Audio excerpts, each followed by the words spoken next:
João 1,42. Acharam? Diz: e levou-o a Jesus, e olhando Jesus para ele, disse: tu és Simão, filho de Jonas, tu serás chamado Cefas, quer dizer Pedro. Pedro, ele foi um dos homens mais extraordinários da Bíblia Sagrada. Do Novo Testamento, o Pedro, ele foi o cara mais perspicaz, mais fino, mais ousado e também, sobretudo, mais audacioso. Pedro era aquele que hoje nós chamaríamos de borderline. Pedro era aquele que ficava sempre em cima do fio da navalha. Ora lá em cima, ora lá embaixo. Ele vivia diante de uma gangorra emocional. O Pedro, ele vivia sempre nos altos e baixos. Pedro era aquele tipo que nenhum líder queria ter ele como liderado. Por quê? Pedro tinha dia que chegava na igreja e sorria para todo mundo, mas também tinha dia que Pedro queria ver ninguém. Pedro era aquele que abraçava as pessoas no domingo, mas quando era no outro domingo não queria abraçar ninguém. Pedro era aquele que ele ia de 8 a 80, de 80 a 8, era aquele homem que dizia para Jesus que, por ti, eu vou até a cruz, não morro, eu não te nego, eu não afio um palmo, para daqui a pouco aquele que já estava negando a Jesus. Pedro era aquele bode, era aquele que era o imprevisível, era aquele que você, certamente, aquele obreiro que você não podia confiar. Pedro era aquele obreiro que você não podia contar com ele, porque ele é aquele que nós chamamos, na nossa linguagem coloquial, cheio de foba, é o fobeiro. Pedro era aquele que tocava o terror, que eu estou contigo, vamos meu líder, e você é meu líder, e nós vamos para cima, e eu não afino, e eu vou abrir uma célula, eu boto o toque na igreja, pode deixar que eu não atraso, pode deixar que eu estou contigo e não abro, para outro dia, cadê o Pedro, rapaz? Cadê o Pedro que sumiu? Só que Jesus, ele viu algo que ninguém viu no Pedro, porque talvez o discípulo queria comer o fígado do Pedro assado tomando tereré. Talvez o discípulo olhava para Jesus e o que Jesus está fazendo com esse cara, viu? E olha, a convenção do Pedro foi uma das convenções mais complexas, mais difíceis que já houve, que já aconteceu. Por quê? Porque a primeira convenção do Pedro, ou seja, o evangelismo que Pedro teve, foi um texto que nós acabamos de ler. E quem levou Pedro para Jesus? Olha, Pedro não foi o primeiro discípulo a ser convertido. O irmão dele, o André, foi convertido primeiro do que Pedro. Então foi André que pegou e falou de Jesus para Pedro. Pedro gostou, porque para Pedro, ele era da.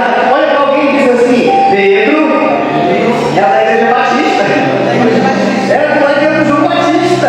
O João Batista mandava ele, tem que seguir ele, rapaz. Então Pedro era batistano. E ali, igual o André, só o André foi logo para Jesus e faltou o Pedro também vir. E aí de repente o André leva Pedro para Jesus. E algo extraordinário acontece. Que quando Pedro chega até Jesus, Jesus olha nos olhos de Pedro e diz: Simão Barjonas, a partir de agora tu serás chamado Pedro, ou Cefas, que significa Pedro. Olha só, algo extraordinário. Aplicando uma exegese em cima disso, olha só, Pedro, o Simão Barjonas, o nome de Pedro é Simão Barjonas, que significa filho de Jonas, tu serás chamado Cefas, ou Pedro. Olha só, gente, Simão, filho de Jonas, será chamado Pedro. Simão, filho de Jonas, será chamado Pedro. Simão, filho de Jonas, será chamado Pedro. Nesse versículo, Jesus estava revelando o passado, o presente e o futuro de Pedro. O passado dizendo: Simão, teu homem velho, o pescador, o bruto, o cabeçudo, o maconheiro, o drogado, o alcoólatra, o brigão, filho de Jonas, quem tu é, tua identidade, tua filiação, tua paternidade,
doente ela. E só que a intenção de Pedro, estrategicamente, era outra, porque a mulher dele, de acordo com a tradição judaica, disse que ela tinha 12 anos e era preguiçosa. Tanto é que quando ela foi curada, ela começou a servir Jesus discípulo, né? Se é verdade, eu não sei. Mas aí Jesus foi lá na casa do Pedro, porque afinal de contas, de acordo com a tradição, vai dizer que o Pedro tinha uma casa enorme, cheia de quartos. E ali eles alugavam os quartos para os visitantes, para os turistas. E Jesus tinha uma casa, ali em Cafarnaum, lá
refrigerante para dar para todo mundo aqui, mas tu vai querer fazer tudo no dia que eu estou liso, no dia que eu não tenho nada, no dia que eu estou arrasado, no dia que eu estou triste, eu estou com sono, estou com fome e estou estressado. Tu vem para chama a galera para vir com olha um monte de barco aí, tu vem tá bom para ti já essa vergonha que eu estou passando?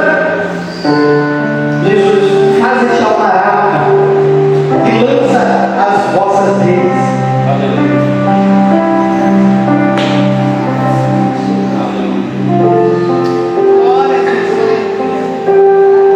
E aí que eu queria chegar. Eu queria que você dobrasse sua atenção. Quando Pedro falou assim, eu passei a noite toda pescando, não peguei nada, mas sob a tua palavra, gente, isso aqui é muito profético. Glória a Deus. Sobre a tua palavra, a grande questão e a grande pergunta é: que palavra é essa? E eu passei muito tempo pregando que foi essa palavra que foi pregada no barco, mas não foi. Que palavra é essa que Pedro estava falando? Eu passei a noite toda, mas sobre a tua palavra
a vontade mesmo é de sumir, porque a espera nos corrói, a espera nos machuca, a espera destrói a nossa alma, a espera nos desanima, sabota a nossa fé, a espera surrupia a nossa coragem, mas os que esperam no Senhor renovarão as suas forças, subirão com asas como águia, correrão e não se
se mata porque ninguém